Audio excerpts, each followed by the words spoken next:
What's going on, guys? SB here. I wanted to talk to you real briefly about clones for half a second. Um, this is just a rant, so it's not one of my more, developed pieces or anything. I just found this to be something that if I don't document it, um, I'll probably forget just because I'm overloaded lately. I hope you guys are having a great week, by the way. Um, so I want to talk about clones real quick.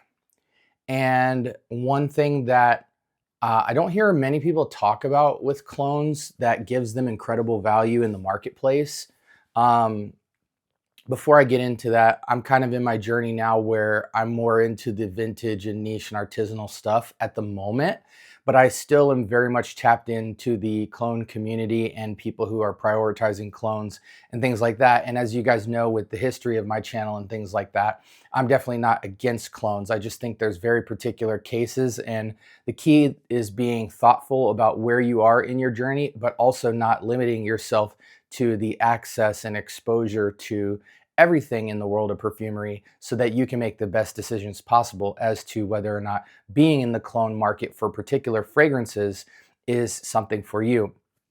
Now, one thing I don't see people talking a lot about is there's an incredible amount of utility and value in making the decision as to what DNAs are worthy of you paying a higher price for. So, um, there might be a particular style of fragrance that you want to get into, but maybe due to it being juvenile or simple or just not a style that you're super drawn to, but are interested in it, the clone is a great option of accessibility to get into that.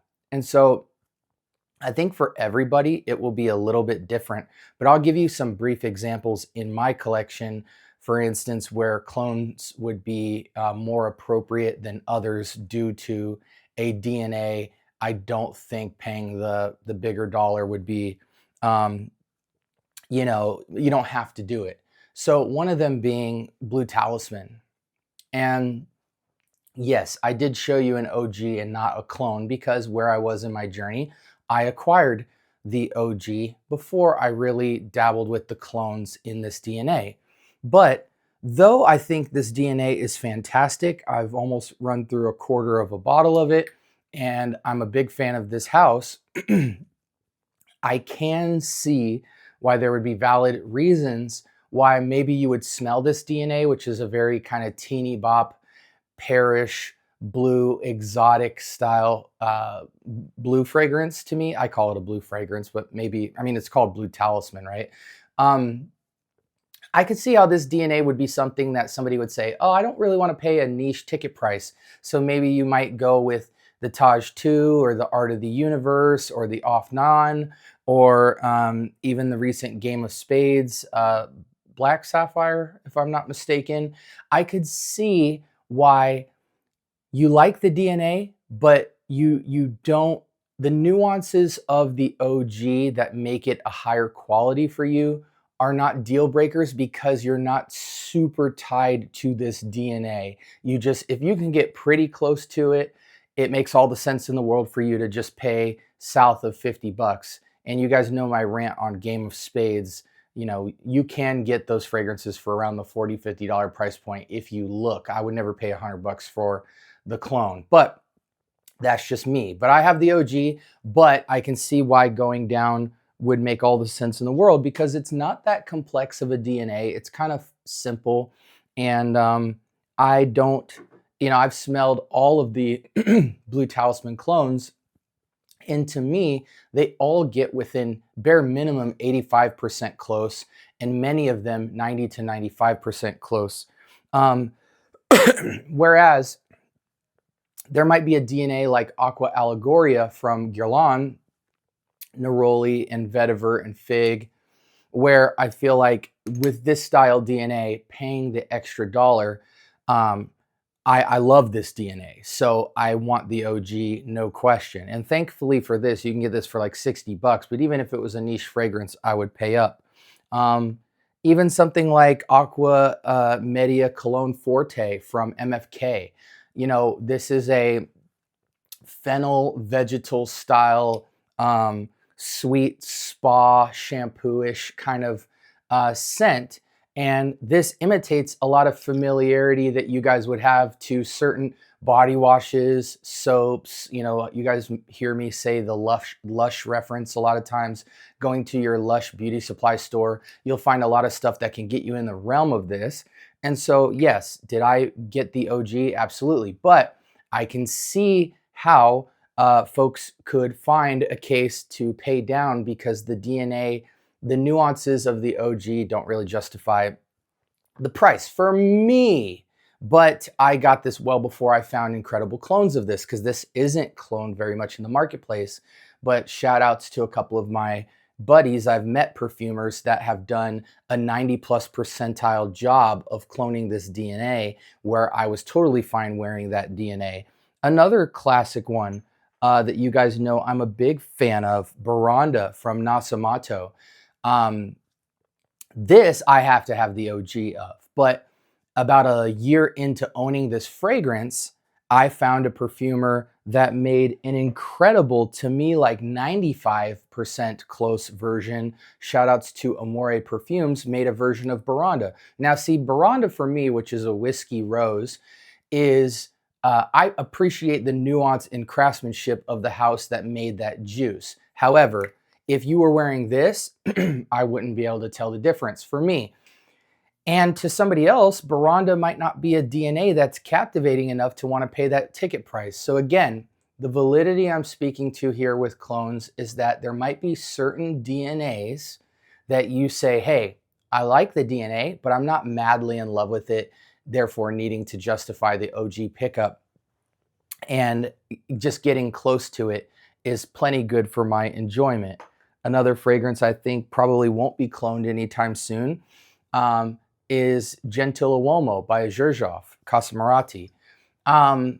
This is a juice that is simple and more juvenile, but that's exactly why I got the OG, because it, for a simpler fragrance, paying up to get those minor little nuances of quality and luxury feel is sometimes appropriate as well. So it's not always a simple DNA, juvenile DNA, that's why I'm gonna get it generic. No, this is a simpler DNA where paying the higher ticket price makes all the sense in the world. Maybe you might compare this to something like,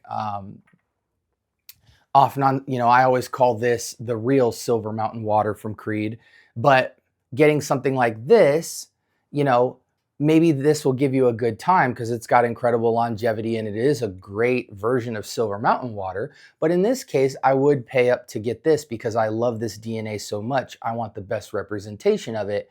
However, you might not feel that way, and therefore you have an incredible alternative to mess with for the $20 or $30 price point. It all comes down to what you guys are into. One thing I will say is there's a large community of content creators that review clones and they don't put their nose to the OG, and they're going to tell you why you should get the clone. And some of them disclose more clearly that they don't have the OG or they haven't put nose to the OG, but will still go in on it. And I was really against that even early on in my fragrance content creating journey. Like 99% of the time I ever showed you guys a clone, I had the OG at least in a sample right next to me. Or at the very least, let's say I went to Neiman's and I tried something like a Diaghilev from Roja, or something like that, I would make the review that day after trying it at the store, wearing it on skin, coming home, immediately shoot content on it because I have a great form of reference. There's a lot of people out there who have put their nose to an OG at some point in their life, and then months later or weeks later or years later will review clones trying to draw back to a memory of when they encountered the OG and try to make comparison videos to let you know if you should buy the fragrance. I'm really against that. Because it doesn't allow you to showcase and speak about the OG in the best light to be able to help somebody else navigate through that.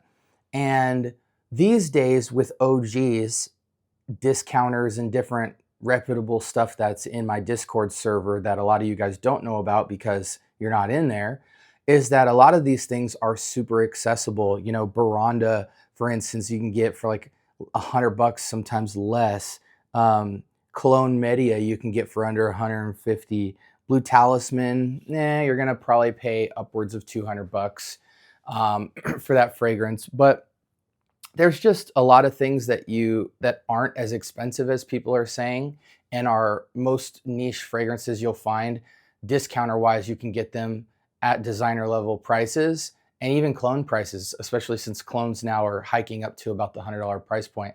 So I just see that as a ton of validity. Maybe you're coming across a fragrance and you say, hey, I really like this, but it's not the moon and the stars. I tried the OG and I've decided the clones, if there's something good enough, I'm totally down for, you know, saving money for that and then put my money towards maybe a Chanel Coral Mandel, which, you know, is an incredible fragrance where the nuances of it just can't be matched in a clone or something like that.